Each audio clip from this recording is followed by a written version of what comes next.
Chapter 1. Landing. Benny sighed. There's nothing to do, he said. Benny was 6 years old, and he liked to keep busy. No one answered him. At the kitchen table, Violet was drawing, Jessie was reading a book on the history of flight, and Henry was looking through cookbooks. I wish we could go somewhere, Benny said. Have an adventure. The Aldens often took trips. They had adventures wherever they went. I can't go anywhere, Henry told him. I'm too busy. Mrs. McGregor, the Aldens' housekeeper, was away for the weekend. While she was gone, 14-year-old Henry was the cook. And I want to draw, Violet said. She was 10 and a talented artist, but she never seemed to have enough time for her artwork. Reading this book is an adventure, 12-year-old Jessie said. It's all about flying. Henry nodded. I read that book, he said. It was really interesting. Even if we weren't busy, Jessie said. Grandfather said he wouldn't be home from the mill until late.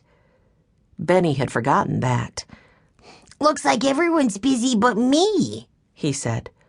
Why don't you call some of your friends? Violet suggested. Yes, Jessie agreed. They could come here to play. I'll make popcorn. They're all busy too, Benny told them.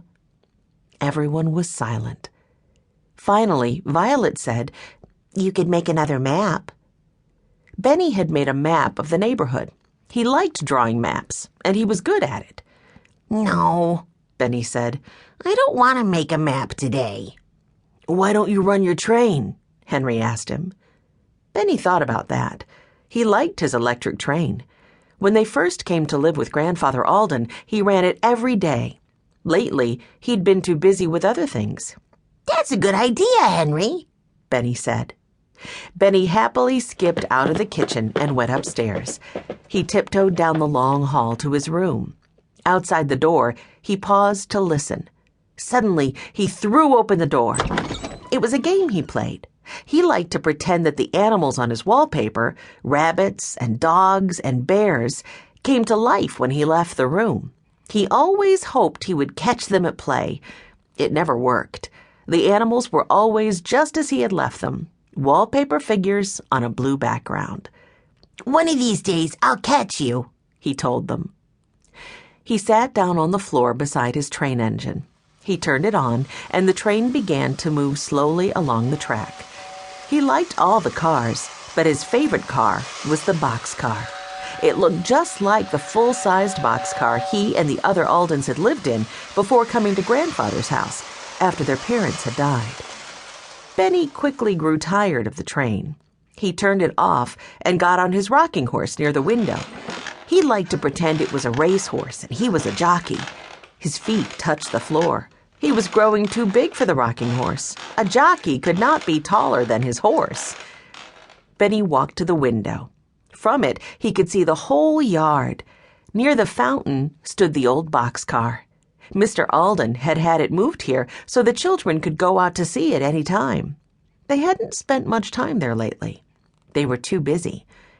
I haven't forgotten you, old boxcar, he said aloud. Suddenly, a shadow fell across the lawn. An airplane, Benny thought. Too bad they couldn't go on a flight. That would be a good adventure. The shadow couldn't belong to a plane. It was moving too slowly. And it was growing larger and larger. Benny's mouth dropped open. Whatever was making the shadow was about to land on the lawn. Benny raced out of his room and down the stairs. Something's landing on the lawn, he shouted as he ran into the kitchen. Watch, who had been sleeping at Jessie's feet, sat up and barked. Benny, don't be so noisy, Jessie scolded. Henry looked up from his book. Something's landing, he said. What, a pterodactyl? He teased. But Benny didn't notice. He ran to the window. I don't know, Benny said. Quick, come look. Henry exchanged glances with Jessie and Violet. They all thought Benny was pretending he saw something to get their attention. Just then, a shadow fell across the kitchen. The room grew dark. Watch's ears perked up. He whined and scooted under the table. The dog never acted like that without a reason.